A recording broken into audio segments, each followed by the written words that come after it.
All right, so I wanted to do a video of just some samples of materials that you can use for your collage self-portrait. So just look at what you have around the house. I pulled out some construction paper here. You might have construction paper. If you don't have construction paper, you can use white computer paper and your child can color on it and make designs, and then you can cut it up into various shapes. If you don't have computer paper, you can use tissue paper. You can use magazine and cut colors based on the pages. For example, here is, let's just do this. Here's a page here in this particular magazine. The dominant colors are green, so you can use the greens from magazines and just kind of create your color palette from that.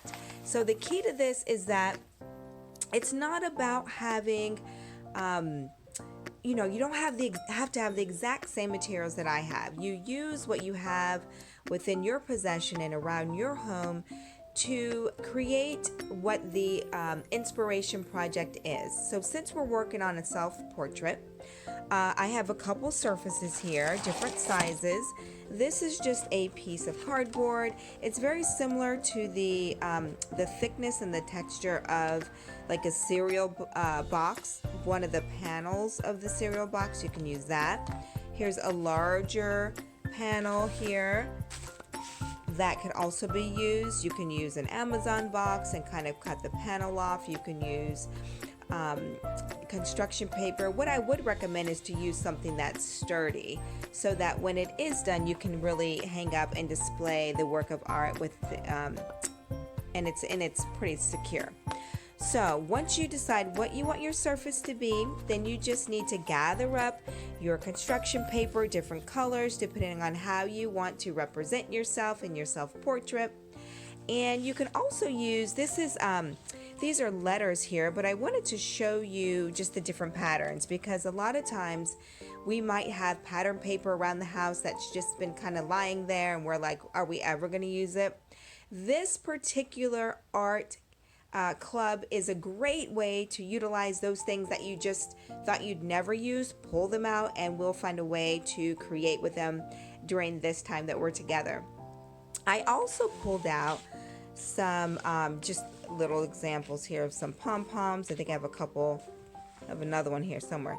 Yeah, so you can use pom-poms, other embellishments. I have leaves that are from plant, like the artificial flowers that I like to use in projects.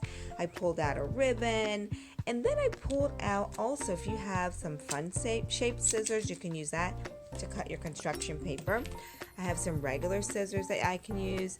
I brought out some markers. You can use crayons, and also I wanted to show you this purple Elmer's glue. I found it at the Dollar Tree, and it is actually 9 ounces of glue, so it's a really good amount, and it dries clear. But that is a fun fact. You can locate that at the Dollar Tree. And the other reason I pulled out the magazine is because in one of the inspiration pictures that I gave you, they had the self-portrait face, but they also had different descriptive words coming off of the picture.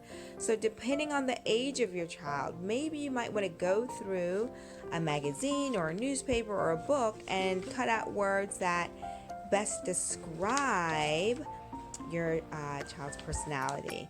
So for example, this says live happy. Maybe you might want to cut this whole thing out or just put happy there. But those are just some ideas of how you can add more detail to your project.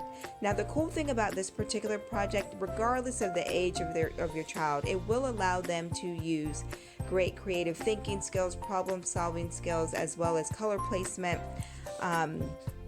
and cutting if they do need to practice their cutting skills. And also if they are not at an age where they can cut, or you don't quite feel comfortable for them to cut, you can give them paper and put them in charge of ripping it into pieces. And with those pieces of paper, even allow them to choose the colors that they want to use. Give them real ownership of their project and allow them to kind of participate in it at the level that they are. And then you can assist them in the gluing of it, or they can glue it down. You can put the glue on the board, and then they could stick it to it. There's a variety of ways to help them to exercise the independence in there, but allow this project to work at the level of your child. If they are super creative and advanced, then let them go there. Let them be as realistic as they want to. If they want to be a little more abstract and whimsical with it, then let them do that as well. It's about the process of the experience, and I'm excited to get to know who your young artist is by the way they create and depict their self-portrait. So I hope this is helpful. Gather up your materials. Don't be afraid to use mixed media items. The most important things are to have some glue, some paper that you can cut up and make in a collage, and then a nice sturdy surface. And once it's done, you can even poke a hole through the top of it and put a ribbon in it and hang it as a display. All right, take care. See you soon. Bye-bye.